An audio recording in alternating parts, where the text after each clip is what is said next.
Hi everyone, Josh from Ausmoto here.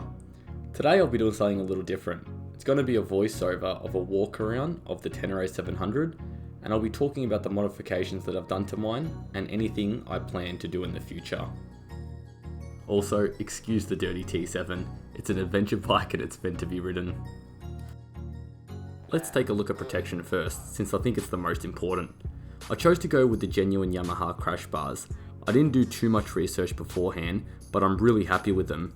They were easy to install and they've already been battle tested on Harrison's T7, where they performed exceptionally well. It's a piece of cake.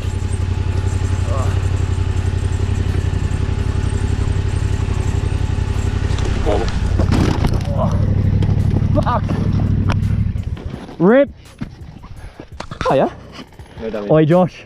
Crash bars. And crash bars! Did the job! It did nothing. I literally did no damage, I don't think. No. Next up, the B&B bash plate. An aftermarket bash plate is truly essential if you want to do any kind of off-roading on the T7. The stock one is absolutely garbage and is more of a rock deflector than a bash plate. I chose to go with the B&B since I've used their products in the past and they've been fantastic. This one in particular is awesome. The bash plate is solid as and is insanely thick. I'm not worried about cracking the case at all.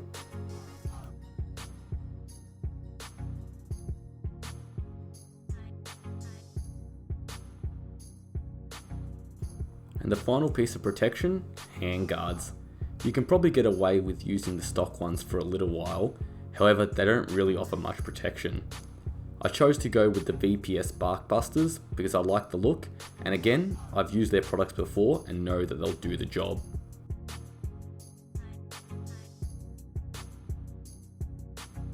Now onto performance mods, where I've only done one thing, and that's put on an arrow pipe.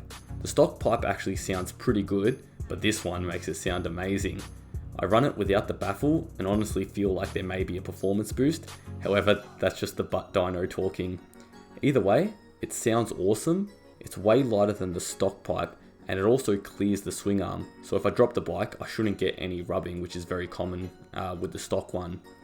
Check out any of my T7 videos to hear what it sounds like, and in the future I'll release a comparison sound video versus the stock pipe.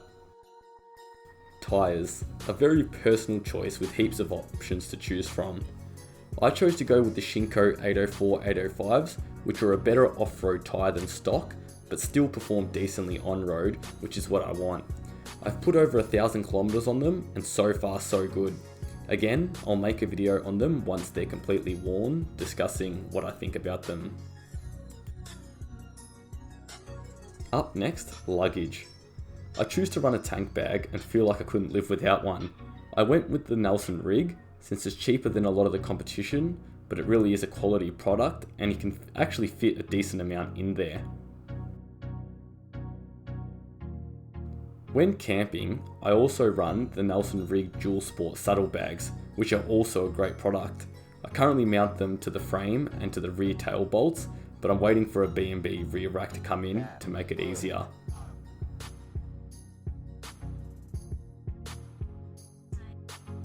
And the final category of mods is accessories, and the only one I run is a quad lock for my phone.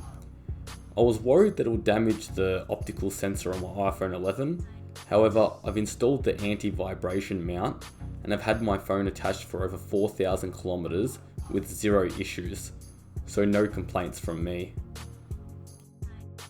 Well, that wraps up all the modifications I've got on my T7. Some of them essential, some of them not. As mentioned, I'm waiting for a rear rack, which will be great, and I may or may not get side racks to protect the plastic from the soft bags.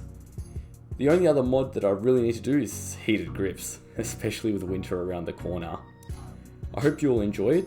Please subscribe if you want to see more T7, adventure and enduro content.